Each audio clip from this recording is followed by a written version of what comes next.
in the morning, you got me up, all cause you need to talk. To 4 in the evening, wanna break up, say that you've had enough. I'm tired of talking, again and again, argue about everything. You are my darling, this kiss and make up, I know you wanna touch. You call me every night, call me every day, I just wanna get you alone now. Trust me when I say, we gon' be okay, we just gotta boom bada boom ba. I don't wanna fight, you know that I'm right, baby let me talk to your body. We gon' be okay, hear me when I say. It was once stated in the past that a mind is a terrible thing to waste.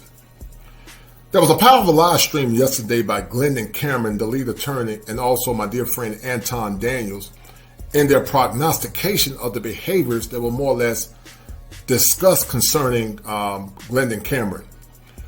Was Glendon Cameron more or less in denial? Was Glendon Cameron scapegoating? Was the lead attorney fair in his jurisprudence as it relates to the behavior of Glendon Cameron? Was Anton too antagonistic? Or was Anton spot on in his elaboration of more or less prognosis of the behaviors associated with a man like Glendon Cameron statute? One of the things a man must do in order to become optimized is more or less understanding his mental faculties and understanding the clinical or more or less cognitive distortions or more or less errors that more or less prevent him from being the best version of himself. When a man is more or less deaf due to cognitive distortions, meaning he denies the evidence, he becomes enraged when you present him with the evidence, he accuses you to ad hominem attacks, or he fights or flees similar to some modern women, is he complicit in his own demise? I want you to more or less look at this show as I call it meta-madness, as meta-madness is tied to what's called metacognitions, which basically means to think about what you're thinking about. And the question remains, what was Glendon Cameron thinking about to do the things that he did at the time that he did? And was money truly a motivation when Glendon Cameron more or less went on a YouTube spree to more or less talk about his salacious behaviors? Or more or less is Glendon Cameron more or less backtracking because he feels that these behaviors complicit were more or less negative to his brand and to his image? I want you to more or less be the clinician and make a decision based on what you've seen. Was Glendon Cameron correct? Was Glendon Cameron wrong? Or was this more or less an elaborate publicity stunt? You decide. And remember this, if it ain't 7, it ain't kosher. If it ain't kosher, it ain't right. There are 7 steps that a man must go through in order to become an optimized male. And male mental health is one of them. Enjoy this live stream by the lead attorney, Anton Daniels, and the corporate citizen. And you make a decision about how this man should be handled based on the evidence presented. Be well.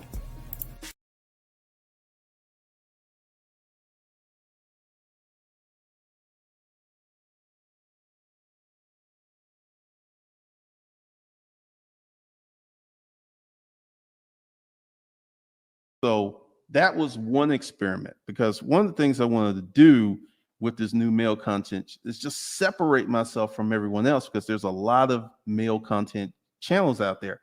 And I learned my lesson. Let me just, not to interrupt you, but just to be clear, you're saying that you didn't know what would happen if you released a video as sensational as the video that you released. You've been on YouTube 12 years, but you're saying you didn't know what would happen, or you didn't know if you would get more views?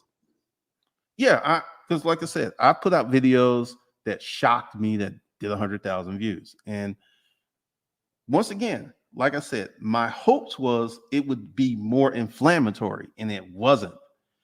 So that's what I mean, because I was hoping that, I knew it would be, once again, I'm not surprised by the blowback. I'm not surprised by the responses, but I felt that there would be even bigger blowback. I felt there would be even a larger response, and that didn't happen. So that's why I said I ran an experiment. Yes, I had a feeling that this would get people upset, people would be mad, and people, it's polarizing. It's a very polarizing video. But yes, I did not know to what extent it would go. And once again, it's not performing like I thought it would. And this is But the why would you extent. even want to do a video with me if you know who I am? If you know what I stand on, and you know what my morals and my character is, and you know how I move, why would you even be looking to do content with me in the first place? Okay. First of all, I tagged you in one video. I did not reach out to you ever. I've not reached out to you ever. And also, that's a really good question because you have a brand and your brand is the antithesis of my brand. So there was not going to be any collaboration. I didn't reach out to you. I wasn't planning on reaching out to So you. you've been capping in all of these videos up to this point. You literally kept saying, "Oh, you know what? I got to reach out to Anton. I think we're gonna do something together." Because you've said that in multiple videos after I you said tagged me that in the video. I tagged you once, and yes, I did say that. And then later on, I changed my mind and I stopped doing that. Oh my god, bro! All right, let me Seriously, ask you Glendon. here. Hold on, Lee. Hold on, Lee. Seriously, Glendon. I mean, are we gonna be real? You know what I'm saying? Are we gonna be 100? You're not gonna say you was looking for clout, because in that video that you tagged me, you didn't just tag me. You tagged the lead attorney. You tagged a whole bunch of people. You was clout chasing. You was looking for more visibility from people that was hot at the time, and you was reaching. Once again, I did tag you. I did tag the elite attorney. I tagged a few other people, and I was like, "This ain't really working," and I stopped doing it. Have I tagged you in the video recently? No, I haven't. Now let me ask you. Just did a whole reaction video on me. Because you did a Not video this, about no, me. no. Not on this one. When I got the corporate executive position, you did a whole reaction video on me. The whole video was about me. What are you talking about? That is true. I did that video, and once again, my feelings changed. Seriously, do you see why I say I have to pick and choose who I do business with, bro? Because it ain't even just about whether or not we ain't even got to the thick of this, right? Because it was some bad stuff in that video. We ain't even got to the thick of it on the real. Yeah, but do you see why I say I have to vet people? Because he not even being honest in his clout chasing. Like, he not being honest in him reaching out. He not being honest in everything that he's doing. It's all cloaked in some kind of deviant behavior or some kind of underhanded move that he's trying to move. And I don't rock with these type of people, bro. I preach it on a regular basis that you gotta be careful who you do business with, because everybody that get money, his ability to get money, his talent don't necessarily align with good character, bro. Right. It's so unfortunate that I'm just trying to be as respectful as possible. And I appreciate that. And I appreciate both of y'all being so patient. I really do.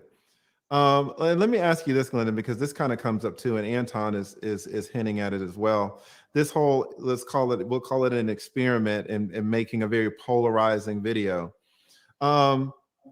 You have, to me, you have great, excellent content when it comes to business. And I can hear it. Now, you say stuff that I don't know all the time in your videos. Now, I'm not a businessman, right?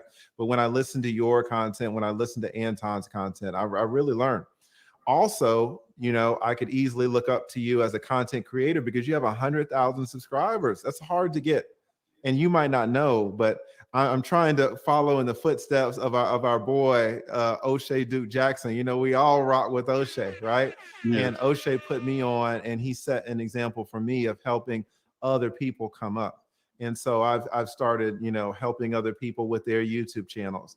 Do you think like this is the best way to grow a channel? Like, why would you choose this way to launch your channel, to do such a polarizing way involving children? Why do you think that was a good way for all the young? We have a lot of young content creators in the chat who look up to both of you. Both of y'all are extremely strong YouTubers. Like, why is it this way involving children and kids? Why is it like this?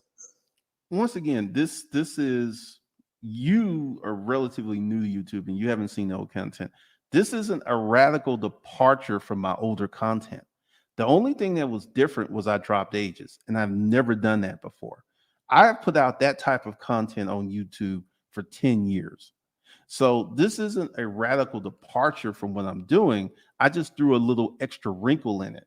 Yeah, I guess I'm not asking. You're saying this isn't any change from what I've done in the past. And I'm not saying that it's not a change. I'm not talking about change at all. I'm talking about why do it like this? Why launch a channel involving polarizing issue with children? I just chose that topic. I just chose it. And, we will see about 6 months from now, was it really a bad decision or was it a good decision? So we will see. And how do you take determine risks. what's bad or good?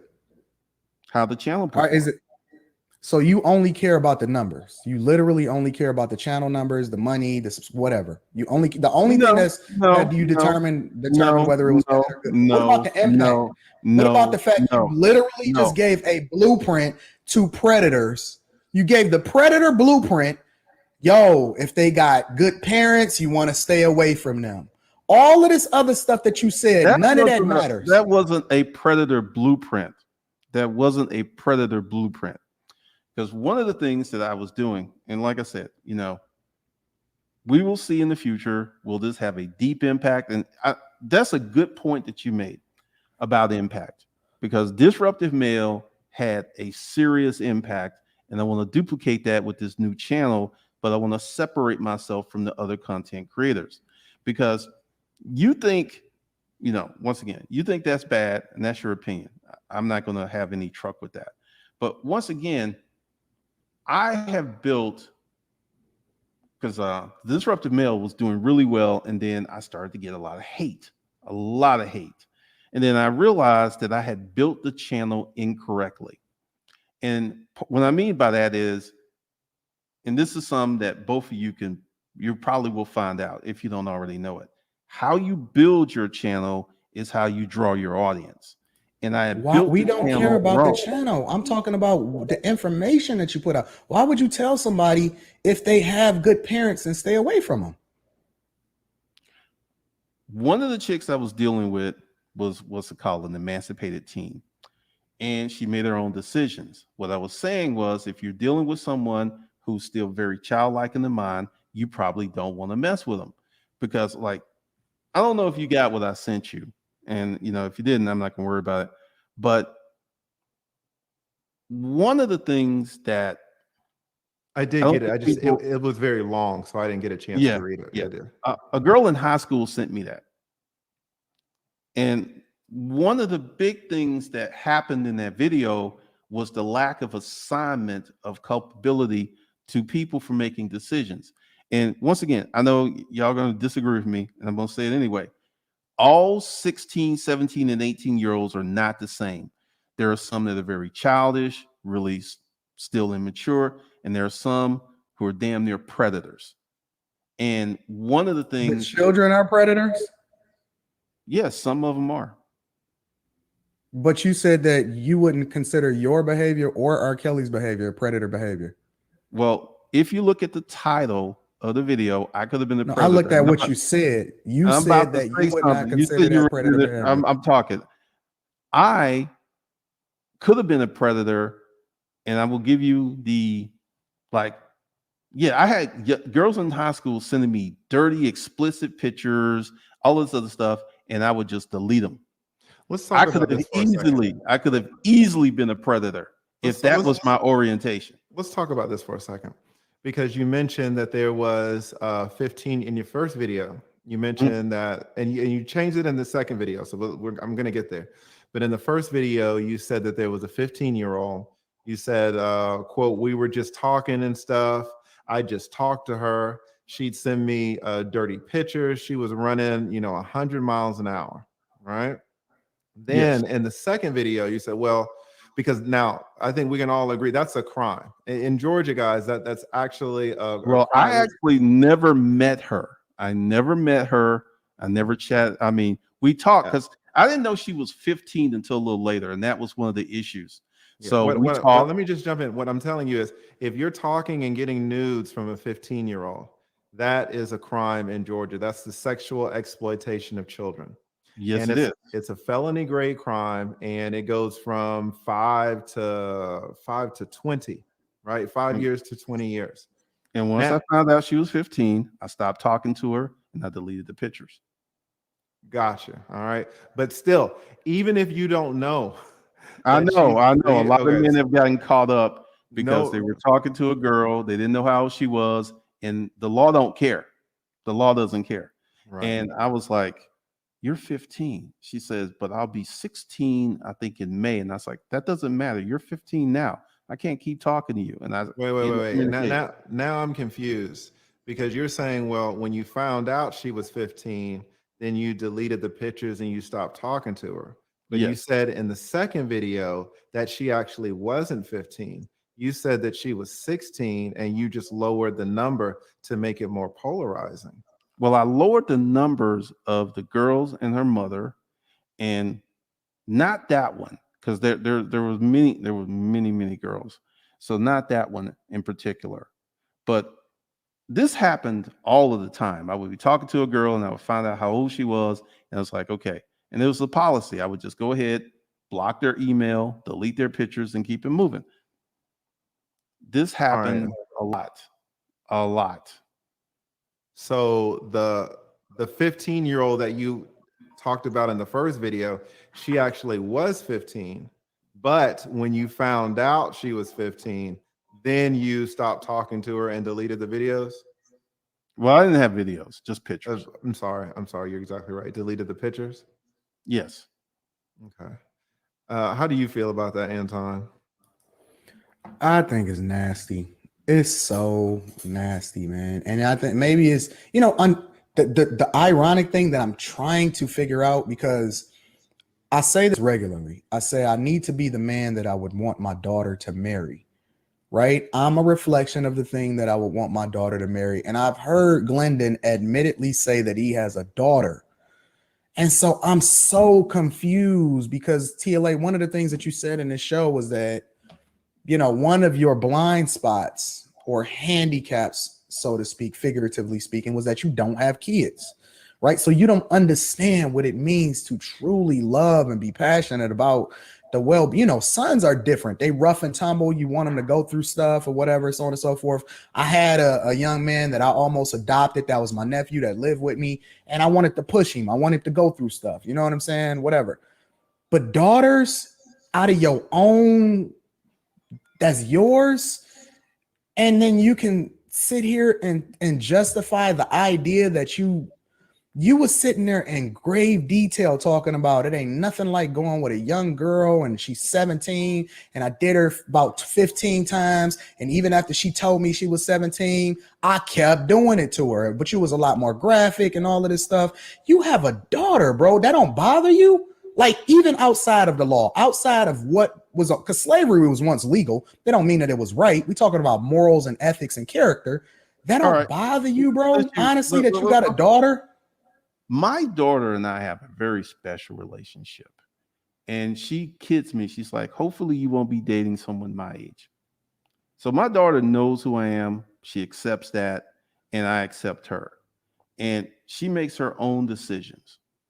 She tells me she's a virgin. I have no other proof, so I believe it. But once again, I am not one of those men who will push and press my impressions upon my offspring. Because from my experiments, from Craigslist, I know kids will do a lot of different things. A lot of different things. That's exactly what our role is as a father, to push our impressions on our kids. We want them to be better versions of us. That's what we're supposed to do. What are you talking about? What I'm talking about is, all right, I have some friends right now. They have a 16-year-old daughter. They're good people. She is wild as hell. And it isn't because she doesn't have good parents. Ooh. It is because of who she is. And this is something that a lot of people cannot, you know, it's like, well, she had bad parents. She could have had the best parents in the world, and she just turned out to be one of those kids. And there are many, many parents out there who have 15, 16, 17, 18-year-old children that they cannot control, they cannot instill, they can't put anything in them. And this is something a lot of people have a hard problem understanding, because everyone reaches an age where they understand what they're doing. And some people reach that age earlier. Some of these kids know exactly what they're doing. They're smoking, they're having sex. But you just said it, Glenn. You said they kids. Why would you, as a grown man, be interested in somebody whose brain isn't scientifically, and you know this for a fact, proven to be even developed until their 20s. Why would you take advantage of that as a man that not only is a grown man, you have power, you got resources, you got cars, you got all of this stuff that you know are enticing to children? You call them kids out of your own mouth. Why would you even consider that, bro? Why would you consider talking to a 16-year-old, a 17-year-old? Why would you be having conversations with somebody that looks like they're 15 years old? First of all, when I got, now there was some of them who looked like they were 15, 10 years old. I didn't even talk to them. A lot of these girls did not look their age. They didn't look their age. And like what I sent the lead attorney, this came from a 16-year-old girl who looked like she was 20. All kids don't look the same. There are some kids who look like kids. They're 15. They're girls who are undeveloped. But you're still describing them as kids, Glendon. You're calling them kids out of your own mouth. In this conversation, but then I'm saying they're kids. But then you had sex with them. No, I did not have sex with any children. Oh, so I'm sorry. At what age do you define a girl to not be a kid anymore?